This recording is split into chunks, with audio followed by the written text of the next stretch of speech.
주님의 초림, 재림, 그리고 임재를 기억하고 묵상하는 대강절의 계절입니다. 첫 주인 3일에는 초림주로 오신 예수님께서 왜 한 아기로 오셨을까에 관한 말씀을 묵상했고요. 지난주에는 우리 가운데 오신 성령님의 임재가 우리에게 어떻게 유익이 되는가에 대한 말씀을 묵상했습니다. 오늘은 다시 오실 두 번째 오심이라고 하는 말씀으로 함께 말씀을 나누겠는데요. 저는 1991년도에 미국에 왔습니다. 그런데 미국에 오던 그 이듬해 1992년 우리 딸아이가 태어나기 정확하게 4년 전에 1992년 10월 28일 한국에서는 세계의 이목을 집중시킨 한 사건이 있었습니다. 이례적으로 CNN 방송이 전 세계에 타진을 하게 되었는데요. 저도 그 방송을 통해서 보았습니다. 그것은 시한부 종말론을 주장하던 다미 선교회가 주님이 재림하시는 시간이라고 발표한 날이었고, 많은 방송사들은 그 장면을 담기 위해서 많이 모였었습니다. 그때 그 장면이 아직도 제 기억 속에 생생하게 남아있는데요. 28일 12시에 그러니까 자정에 공중의 들림을 받는다고 하여 사람들이 한결같이 흰 옷을 입고 낮 시간부터 삼삼오오 모이기 시작했습니다. 시간이 점점 다가오자 사람들은 열광하기 시작했고요. 찬송의 소리는 높아만 갔습니다. 여기저기 아우성을 지르며 기도하는 사람들과 울부짖는 사람들이 눈에 띄었는데요. 마이크를 들고 인도하는 어떤 사람은 잔뜩 흥분해서 분위기를 고조시키니 마치 뭔가 정말 일어날 것만 같은 그런 분위기였습니다. 유튜브의 동영상에서 잠깐 보겠습니다. 그때 그 분위기가 어땠는지.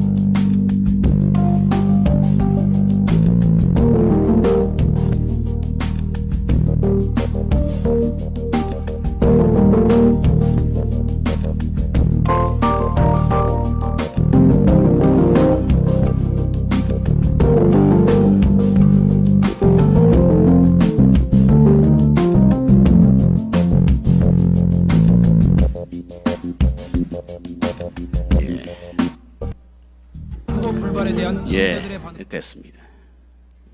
좀 이따 틀어주세요. 예. 다가올 미래를 준비하는 사람들의 약자를 따서 다미 선교회. 이 집단의 교주는 이장림 씨라고 알려져 있습니다. 그는 한때 어느 신학교에서 강의를 했던 사람이기도 합니다만, 이미 10월 28일이 되기도 전에 그는 고소를 당해서 검찰 조사를 받았던 사람입니다. 검찰에서 조사해 보니까요, 이분이 1993년도에 만기가 되는 환매 조건부 채권에 가입했더라고요. 아니, 92년도에 재림을 외치는 사람이 93년도에 채권을 구입했다는 것도 상식적으로 납득이 되지 않고요. 집안에는 수많은 외화와 현금들이 있었고 많은 재산가였음을 검찰은 조사를 통해서 알게 되었습니다. 그래서 물었다고 그러죠. 아니 10월 28일에 92년 10월 28일에 예수님께서 공중에 들림을 받는다라고 하는 휴거를 주장하는 사람이 어떻게 93년도에 직업이 만기되는 채권을 구입할 수 있느냐라고 물었더니 이분의 말이 이렇습니다. 자신은 이번 휴거 대상자가 아니고 환란 시대 지상에 남아서 순교할 운명인데 그래서 활동비로 남겨둔 것이다, 이렇게 말했다고 합니다. 예상한 대로 10월 28일 자정에는 아무 일도 일어나지 않았습니다.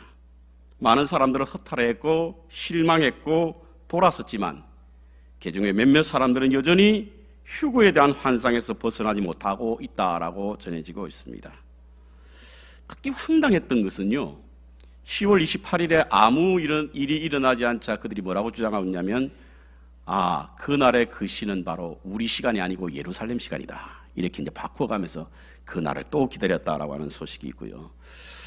아직도 사실은 다미 선교회 출신들이 세계 각지로 흩어져서 그들의 주장을 굽히지 않고 있다는 소식들이 들려지고 있습니다. 아무 일도 일어나지 않았을 때 그들이 어떠한 반응을 보였는지 그 다음 우리 동영상을 잠깐 보시죠.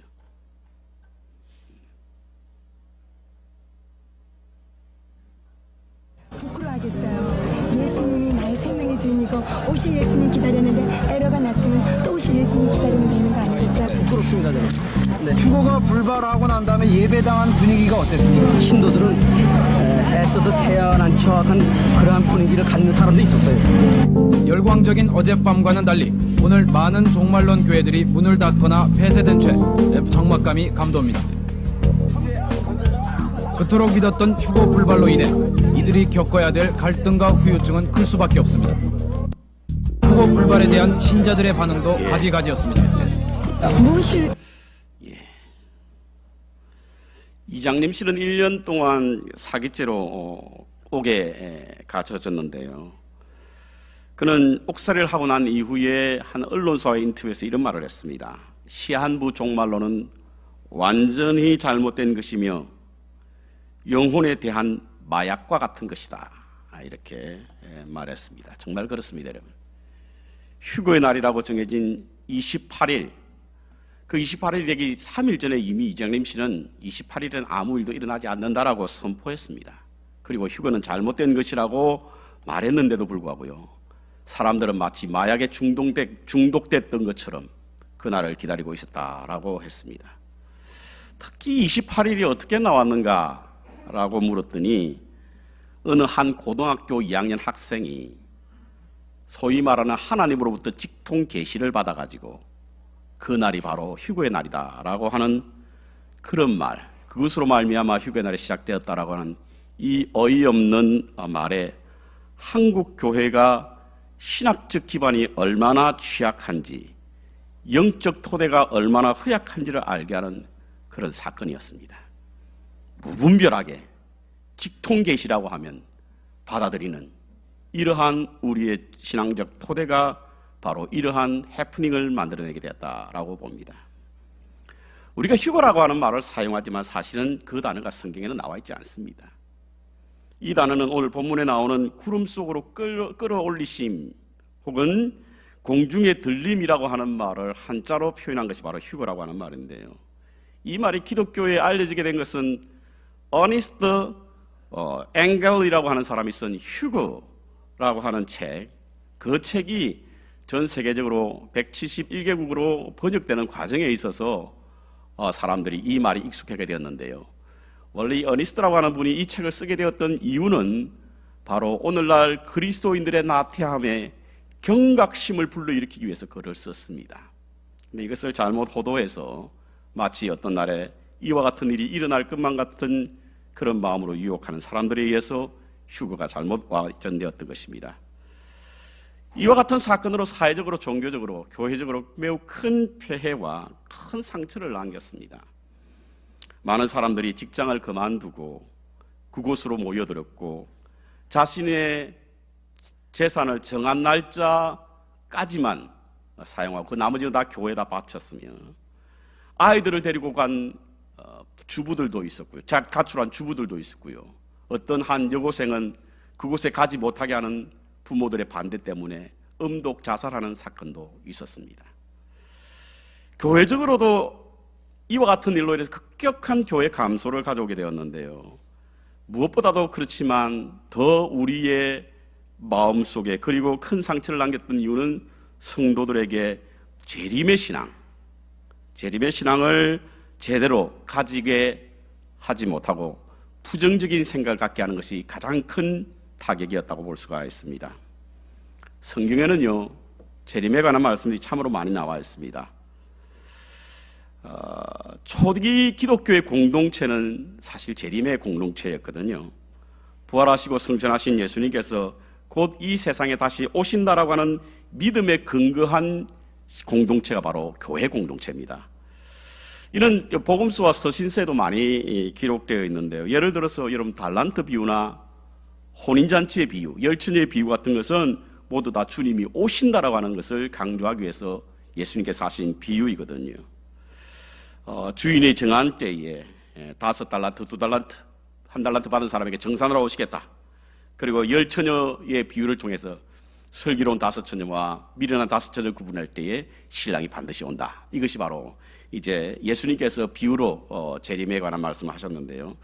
특별히 요한복음 14장 3절에는 주님께서 매우 구체적으로 이 재림에 관한 것을 명시적으로 말씀하고 있는데, 가서 너희를 위하여 처소를 예비하면 내가 다시 와서 너희를 내게로 영접하여 나 있는 곳에 너희도 있게 할 것이다 라고 하는 이 말씀은 주님께서 당신의 입으로 구체적으로 다시 오신다는 말씀을 하신 겁니다. 뿐만 아니라 사도행전 1장 11절에 보면, 지난주도 잠깐 말씀을 나눴습니다만, 구름 위로 승천하시는 모습을 보고 허탈한 표정으로 서 있는 제자들을 향하여 천사가 나타나서 예수님께서 하늘로 올라가심에 본 그대로 다시 오시리라 라고 하는 말씀을 통해서 주님께서 이 땅에 다시 오신다는 것은 분명해 보입니다. 그래서 초대교회는요, 이 재림에 대한 공동체였기 때문에 재림에 관한 말씀이 참 많이 나옵니다. 사도 바울 선생이 13권의 편지, 서신서를 썼지 않습니까? 그 가운데 10권, 예를 들어서 갈라디아, 에베소, 빌레몬서를 제외한 모두 10권의 이 재림에 관한 말씀이 기록되어 있습니다. 뿐만 아니라 신약 성경이 모두 260장으로 되어 있는데요, 그 260장 가운데에 모두 318번 이 재림에 관한 단어가 나와 있는 것을 보면 성경의 25절 중에 한 절꼴로 이 재림에 관한 말씀이 기록되어 있음을 우리는 잘 알 수가 있습니다. 이렇듯 초대교회는 재림의 신앙으로 시작됐고 세워졌는데요, 그 가운데 특별히 이 데살로니가 교회, 이 교회가 재림에 관한 관심이 참으로 많았던 교회다 이렇게 볼 수가 있습니다. 여러분, 데살로니가 교회는요, 사도 바울 선생으로부터 매우 칭찬을 받았던 교회입니다. 데살로니가전서 1장 2절에 보면 사도 바울 선생이 그 교회를 향하여 편지 쓰면서 이렇게 시작하고 있습니다. 우리가 너희 무리를 인하여 항상 하나님께 감사하고 기도할 때 너희를 말함은. 그러니까 사도 바울 선생이 데살로니가 교회를 생각할 때마다, 이 교회는 크지는 않았습니다, 여러분. 크지는 않았는데 이 교회를 생각할 때마다 항상 하나님께 감사했다는 거예요. 그리고 기도할 때마다 너희에 대해서 말했다. 꼭 기도했다는 이야기지요. 참 좋은 교회였단 말이에요. 사도 바울 선생이 개척했지만 그 교회는 참으로 바울 선생의 기억 속에 참 좋은 교회로 남아 있습니다. 뭐가 좋았느냐? 3가지였지 않습니까? 믿음의 역사, 사랑의 수고, 소망의 인내. 사도 바울 선생의 특징적인 믿음, 소망, 사랑이 다 담겨져 있는 교회가 바로 데살로니가 교회였습니다. 그래서 데살로니가 교회는 참 좋은 교회였어요. 저는 우리 만백성교회도 이와 같은 교회가 되기를 소원합니다. 우리 교회도 믿음의 역사가 일어나고 사랑의 수고가 있고 소망의 인내가 있는 그런 교회, 그런 교회가 되어서 우리 교회를 생각할 때면 하나님께 감사하고 우리 교회를 위해서 늘 기도하는 그런 교회, 그런 교회가 되기를 바라는데, 바로 데살로니가 교회가 이 사도 바울 선생의 그러왔던 교회였다 이렇게 말씀하고 있습니다. 그런데 이 교회에 문제점이 있었어요. 그래서 이 편지를 결국 쓰게 된 것입니다. 어떤 문제점이냐면 바로 재림신앙에 관한 문제점이었습니다. 한 2가지 정도로 이제 사도 바울 선생이 이에 대한 지적을 하고 있는데, 첫 번째로는 예수님의 재림의 오해에서 일도 하지 않고 규모 없이 살아가는 사람들 때문이었습니다. 예수님 재림하니까 우리가 적당하게 살지, 재림하시는데 뭐가 더 필요하냐, 그러면서 일하지 아니하고 남의 손을 빌리고 자기의 수고를 하지 않고 그래서 적당하게 살아가는 그런 규모 없이 사는 사람들, 여기에 관하여 사도 바울 선생은 그것이 잘못된 신앙이다 라고 하는 것을 가르치고 있습니다. 그래서 일하지 않는 자는 먹지도 말라 그랬습니다. 일하지 않는 자는 먹지도 말라. 2번째는 재림 전에 죽는 사람들의 염려 때문이었습니다. 자, 예수님께서 재림하실 것이다 라고 말씀하셨고 사람들은 다 예수님의 재림을 기다렸기 때문에 교회로 모여들었습니다. 근데 시간이 지나도 예수님이 재림하지 않으신단 말씀이에요. 문제는 그것까지는 괜찮은데 함께 신앙생활 하시던 분이 한둘씩 떠나기 시작합니다. 아니, 주님께서 재림하신다고 하셨는데, 그래서 우리가 함께 볼 수 있다고 하셨는데 왜 한 사람 2사람씩 떠남에도 불구하고 주님은 재림하지 않으시는가? 거기에 찾아왔던 마음들이 어떤 마음이냐면, 혹시 재림이 이루어지지 않는 것은 아닌가? 그에 대한 염려가 시작됐다는 거예요. 그렇지 않습니까, 여러분?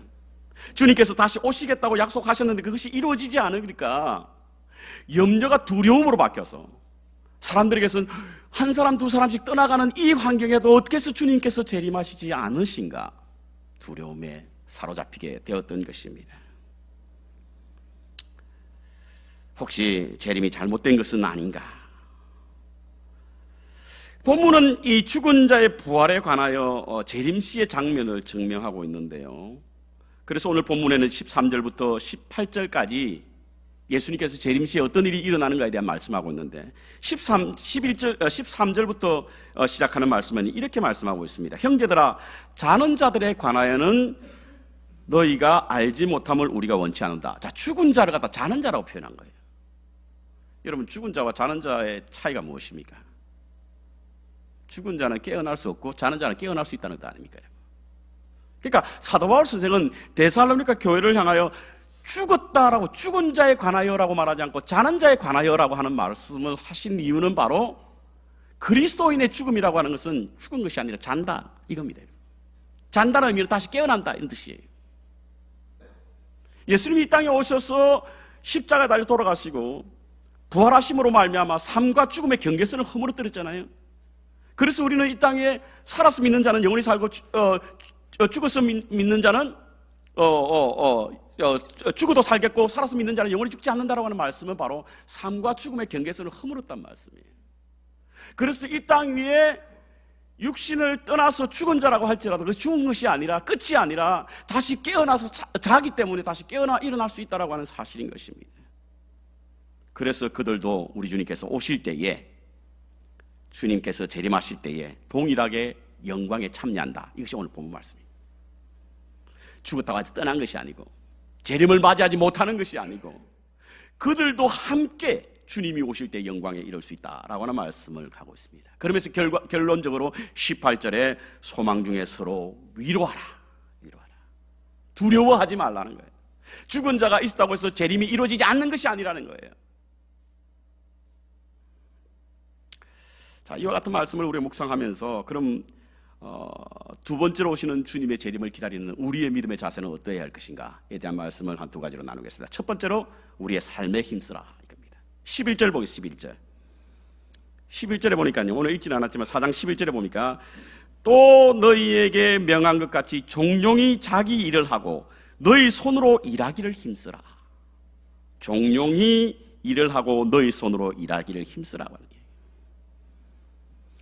재림의 신앙은요, 어떠한 특정한 장소나 혹은 특정한 어떤 복장을 입고 그 시간에 매이는 것이 재림의 신앙은 아닙니다. 여러분, 주어진 삶에 대한 의미와 가치를 가지고 우리에게 요구하시는 하나님의 명령을 따라서 삶의 진정성을 갖고 살아가는 것이 곧 재림의 신앙을 가진 믿음의 사람들입니다.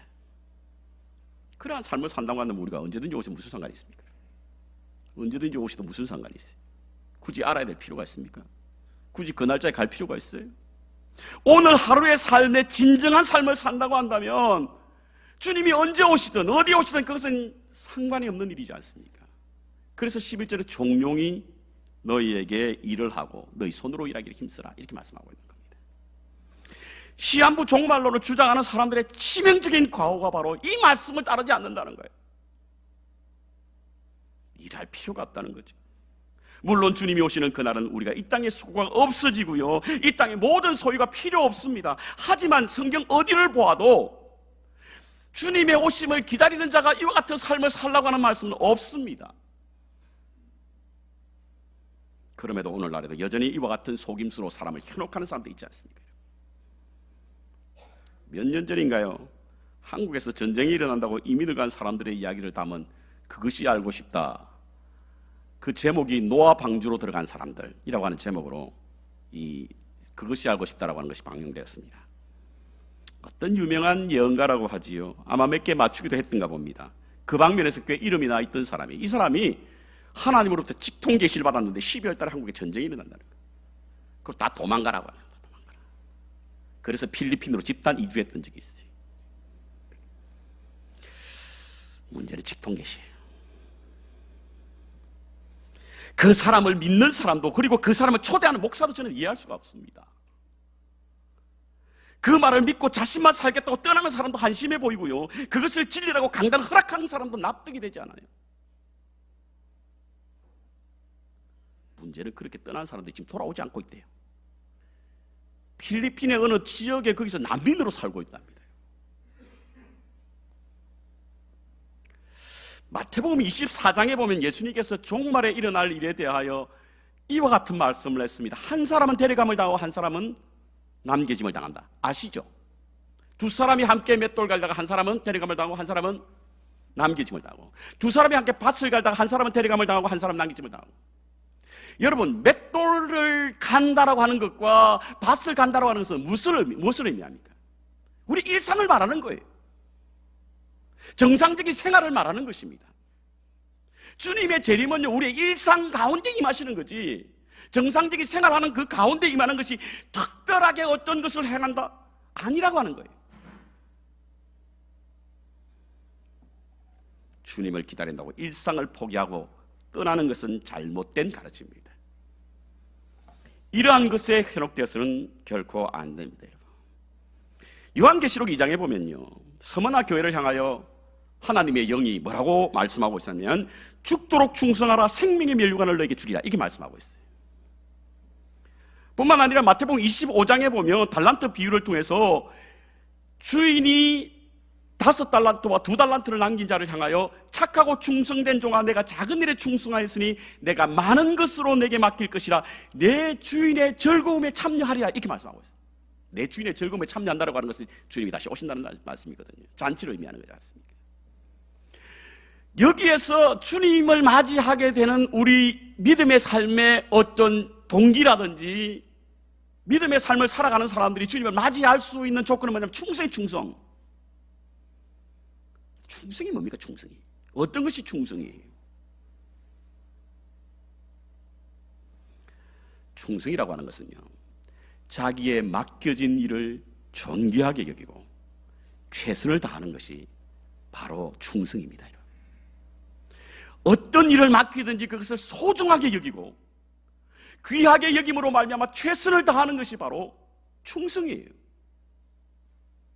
여러분, 5달란트 받은 사람과 2달란트 받은 사람이, 5달란트 받은 사람이 다른 5달란트를 남겼고 2달란트 받은 사람이 다른 2달란트를 남겼죠. 1달란트의 가치가 얼마나 큰 줄 아십니까? 1달란트가요, 금 1달란트도 있고 은 1달란트도 있지 않습니까? 근데 달란트는 무게적인 어떤 수치인데 1달란트가 바로 23kg예요. 금 23kg를 오늘날 우리의 화폐로 환산하면요 20억입니다. 20억. 그러니까 5달란트를 받았다라고 하는 사실은 바로 우리가 100억을 받았다는 거예요. 저는 이 말씀에 100% 동의합니다. 왜냐하면 하나님께서 우리에게 주신 재능, 하나님께서 우리에게 주신 달란트, 이것은 정말 100억의 가치가 있잖아요. 근데 5달란트를 남긴 사람을 향하여서 주님께서는 작은 일에 충성했다고 하는 거예요. 2달란트 받은 사람에게도 동일하게 작은 일에 충성했다는 겁니다. 아마 하나님 보시기에는 그 일이 작은 일인 것처럼 보이는가 보죠. 근데 문제는 그것에 있는 것이 아니라 너가 그것을 소중하게 여겼고 귀하게 여김으로 말미암아 주인의 명령에 순종했다, 이겁니다. 근데 1달란트 받은 사람은 안 그랬잖아요. 땅에 파묻었다 그랬죠. 자기를 소중히 여기지 않았다는 겁니다. 땅 속에 파묻었다는 거죠. 여러분, 그리스도인의 직업가는요 잡이 아니고 보케이션입니다. 잡과 보케이션은 뭐가 다릅니까? 잡은 자기 먹고 살기 위해서 하는 거지만 보케이션은 사명이 있어서 하는 거예요. 그래서 우리 그리스도인은 무슨 일을 하든지 간에 그것이 바로 성직입니다. 여러분. 그래서 우리 모든 사람들은 다 성직자예요. 목사만, 선교사만 성직이 아닙니다. 여러분, 여러분이 어떤 일을 하든지 그것은 보케이션인 거예요. 성직자입니다. 왜? 하나님이 주셨기 때문에, 하나님이 명하셨기 때문에.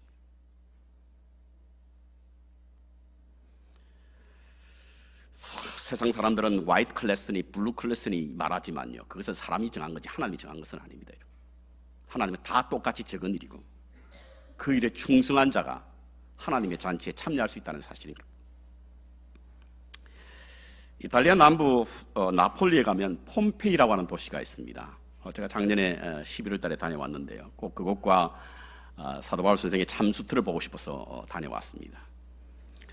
여러분도 잘 아시다시피 이 폼페이는 AD 79년도 8월 달에 베수비오 화산으로 인해서 그 도시가 없어져 버리는 거예요. 화산이 덮이고 분진이 그 땅을 덮어요. 한 2m 내지 3m 덮였다고 하니까 뭐 우리 키가 1m, 2m 차이 안 되니까 3m까지 덮였다는 없어져 버리겠죠. 그렇죠? 저 그림을 지금부터 보여주면 안 되는데.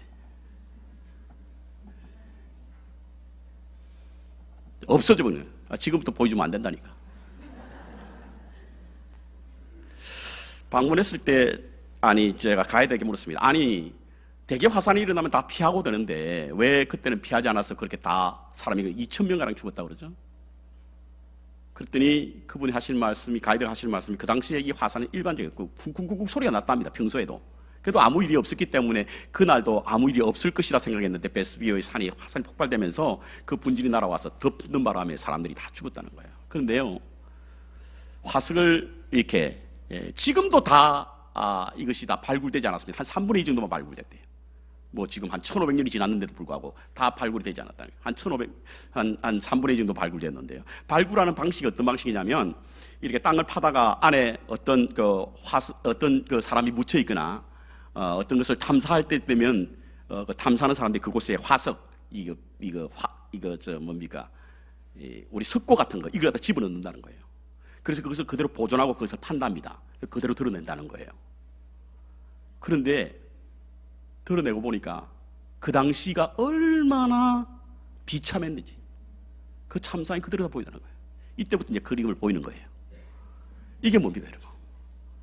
막 화산이 들어오니까 도망가려고 가족들끼리 껴안는, 너무 고통스러워서. 그 다음 장면요. 화산이 들어오는데 그냥 피할 길이 없으니까 그냥 안고 있는 장면이죠. 그 다음 장면요. 뭡니까? 요즘 강아지를 좋아하시는 분들이 계셔서 제가 강아지 한마디로 저런 모습들이에요.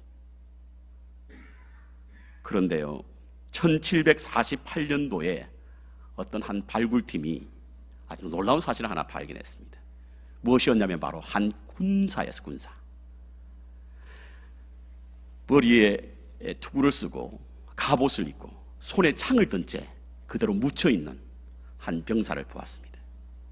발굴해 보니까 그 형체가 그대로 드러나 있는 거예요. 그런데 다른 사람들은 다 얼굴이 굳고 두려워 고통 중에 빠져 있는 그런 얼굴이었는데 그 초병은 그렇지 않았다는 거예요.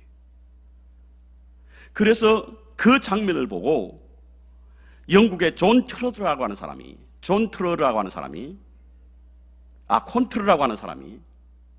그 초병의 모습을 보고 폼페이의 최후에 대한 그림을 그리면서 그 서 있는 초병, 군병들의 그 모습 뒤에 밑에 뭐라고 붙였냐면 바로 충성이라고 하는 이름을 붙였답니다. 하늘의 화산재가 눈송이처럼 폼페이 성 안에 쏟아내리고 사람들은 어떻게 해서라도 살기 위해서 성문 밖으로 나아가려고 온통 아수라장이 된 상태에서도 성문 곁에 서서 전혀 미동도 하지 않은 채 자기의 임무를 다 수행하고 있는 그 사람, 그 그림을 그리면서 그 밑에 그 이름을 충성이라 붙였다는 겁니다. 그렇습니다, 여러분. 자신의 일에 대하여 소중히 여기고 자리를 지키는 자가 충성된 자입니다. 오늘의 삶의 진정성을 가지고 생활하는 것이 주님의 날을 기다리는, 두 번째 오실 주님을 기다리는 사람들의 면류관을 받게 되는 충성인 줄 믿습니다. 두 번째, 우리는 영적 각성을 가져야 합니다. 5장 2절에 보면요, 5장 2절에 보면 이런 말씀이 있습니다. 주의 날이 밤에 도적같이 이를 줄을 너희 자신이 자세히 알미라. 주의 날이 어떻게 온다고요? 도적같이 온다는 거예요. 또 이 시한부 종말론자들이 이 말씀을 비틀어서 해석해요. 뭐라고 해석하냐면 주의 날이 도적같이 오기 때문에 도적을 예방하기 위해서는 깨어 있으면 도적을 예방할 수 있잖아요. 이렇게 해석하는 거예요. 그래서 우리는 함께 모여서 해야 된다. 이거예요. 말씀은 그것이 아니잖아요. 이 말씀의 본질적 사도 바울 선생의 의도는 뭐냐면 너희들이 세상의 풍조에 따라서 살지 말라는 거예요. 주님이 이 땅에 오시기 때문에 깨어 있으라는 거예요. 영적 각성을 하라는 거예요. 재림없는 자로 살지 말라는 겁니다. 그래서 도적같이 온다는 거예요. 어느 날 어느 시에 오게 된다는 것을 알면 그 전까지 열심히 세상에 놀다가 그날 오면 되지.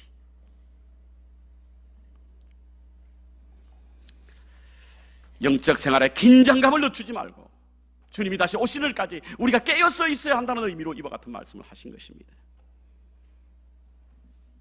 사람들은요, 주님이 언제 오시는 것에 대해서 관심이 많습니다. 우리만 관심이 많았던 것이 아니라 제자들도 많았었어요.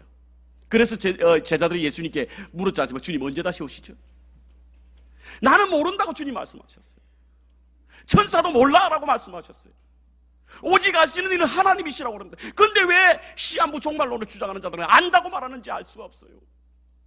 주님이 모르신다고 했는데 왜 그들은 안다고 그러죠? 왜 어리석은 교인들은 그 말에 현혹돼 가는지 저는 이해할 수가 없는 겁니다.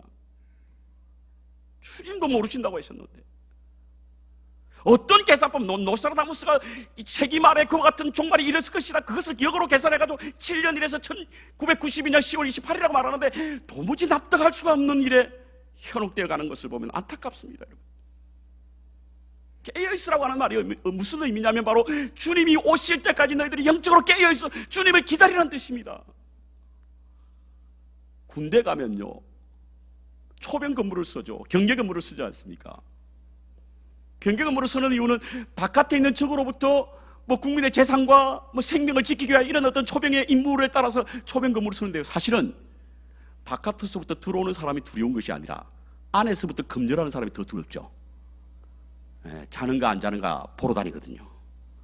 왜 두렵냐면 그 보초를 쓰는지 제대로 쓰는지 안 쓰는지를 알기 위해서 오는 사람들 예고도 없이 온다는 거예요. 그래서 깨어있으라고 하는 겁니다. 주님의 오심도 이와 같습니다. 우리가 믿음 생활하면서 경계해야 될 것은요, 불신이 아니라 조바심입니다. 왜냐하면 조바심이 의심을 가져오거든요. 무엇인가 기다리지 못하고 왜 하나님이 이루어지지 않을까라고 하는 조바심이 결국에는 우리에게 의심을 갖게 되고, 의심이 결국에는 불신을 갖게 되는 거예요. 강림은 기다리는 계절입니다. 두 번째 오실 주님을 기다리는 시즌입니다. 야고보서 5장에는요 이와 같은 말씀이 있습니다. 그러므로 형제들아, 우리 주의 강림하시기까지 길이 참으라. 보라, 농부가 땅에서 나서는 귀한 열매를 바라고 길이 참아 이른 비와 늦은 비를 기다리나니 너희도 길이 참고 하나님의 마음을 굳세게 하고 주의 강림이 가까우니 기다리라. 이렇게 말씀합니다. 왜 우리가 그럼 기다리게 하시는 건가? 베드로전서 3장 9절부터 10절에 보면 주의 약속은 어떤 일은 더디라고 생각하는 같이 더딘 것이 아니라 오직 주께서는 너희를 대하여 오래 참으사 아무도 멸망하지 아니하고 다 회개하여 이르기까지 원하시느니라. 주님의 더딤이 이 같은 이유입니다. 이렇듯 하나님께서는 우리에게 기다리게 하신 이유가 분명합니다. 그럼에도 불구하고 우리는 재림에 대한 기대감도 긴장감도 없습니다. 그러니 우리의 삶에 끌어가는 모든 요소가, 신앙보다는 우리의 인생을 끌어가는 모든 요소가 주님을 기다리는 신부의 모습보다는 돈, 살림살이, 취미생활, 건강, 정치, 이러한 것들로 바뀌고 있습니다. 그리고 이런 것들이 우리의 눈에 확실히 보이는 삶의 구성 요소가 되고요, 이러한 것들에 우리의 삶의 모든 것이 다 집중됩니다. 이것이 삶의 토대가 되었고, 이러한 것들이 우리가 지금 길들여 있지 않습니까? 믿음도 문화생활의 하나요, 신앙생활도 취미생활 가운데 하나로 전락하고 말았습니다. 우리의 영혼은 훼손되어 있고 소위 말하는 영적 매너리즘에 빠진 거예요. 재림의 신앙은 멀어지고 그에 대한 우리의 영적 생활은 점점 더 이상한 쪽으로 흘러가고 있습니다. 영적 긴장감을 놓치지 말아야 합니다, 여러분. 긴장을 놓치지 말아야 합니다. 저는 지난 금요일에 기도하는데 갑자기 마음이 답답해지는 것을 느꼈어요. 기도가 안 되는 거예요. 마음이 굉장히 무거웠습니다. 왜냐하면 주님 앞에 설 용기가 안 생기는 거예요. 내가 주님 앞에 설 수 있을까? 주님이 이 땅에 오신다고 한다면 내가 주님 앞에 설 수 있을까? 목사라는 자가, 말씀을 전하는 자라고 하는 자가, 하늘의 비밀을 맡은 자라고 하는 자가 영적 긴장감이 없으니까 깨어있지 않는 거예요. 그러다 보니 사람을 의지하게 되고 하나님을 보지 못하고, 사람의 눈치를 보느라고 하나님의 시선을 의식하지 않고, 사람의 소리에 귀를 기울이느라고 하나님의 음성을 담지 못하고 있는 제 자신이 너무 답답했던 거예요. 이래서 어떻게 하나님 앞에 설 수 있을까? 어떻게 하나님 앞에 설 수 있을까? 용기가 나지 않았어. 기도가 되지 않더라고. 기도가 뭐라고 할 말이 있어야지요. 아무 말도 하지 못하고 있다가 끝으로 잘하겠습니다 이러고 일었었습니다. 하나님 잘하겠습니다. 우리의 시선이 지금 어느 쪽으로 향하고 있습니까? 깨어 있습니까? 저는 그렇지 못한 제 자신이 너무 답답해서 앉아있는 내내, 주님 앞에 설 용기가 없어서 앉아있는 내내 괴로웠습니다. 재림이라고 그러면 저는 손양원 목사님을 생각하지 않을 수 없습니다. 그 목사님은요, 하루에도 몇 번씩 서산에 지는 해만 바라봐도, 그 석양이 좀 이상한 모습만 취하여도 오늘 주님이 오실 것인가 라고 하는 믿음으로 살았대요. 깨어 있었다는 것 아닙니까? 주님을 기다리는 강력한 어떤 하나님의 영의 힘이 그 가운데 있었기에 주님이 오늘 오실 건가라고 하는 믿음으로 살았다고 합니다. 데살로니가 교회, 데살로니가전서 5장 23절에 보면 바울은 데살로니가 교회를 향하여 이와 같은 축복의 말씀을 하고 마칩니다. 평강의 하나님이 친히 너희로 온전히 거룩하게 하시고, 또 너희의 온 영과 혼과 몸이 우리 주 예수 그리스도의 강림하실 때까지 흠없이 보존되기를 원하노라. 너희를 부르시는 이는 미쁘시니 그가 또한 이루리라. 그렇습니다. 재림신앙은요, 재림에 관한 신앙과 그 구원은요, 우리 안에서 나오는 것이 아니라, 또한 인간이 생산해낼 수 있는 것이 아니라 밖에서, 곧 창조주 하나님의 능력에 의해서 예수 그리스도를 통하여 성령 안에서 주어진다는 뜻입니다. 그렇다면 우리는 두 번째 오실 주님을 기다리는 순결한 하늘 신부로서 주님이 맡기신 사명을 따라 우리의 삶의 진정성과 영적 각성을 갖고 하루하루를 살아가는 것이 재림의 신앙인 줄 믿습니다. 주님이 다시 오시는 그날까지 주의 길을 걸어가는 거룩한 하나님의 성도가 되시기를 주님의 이름으로 축원합니다.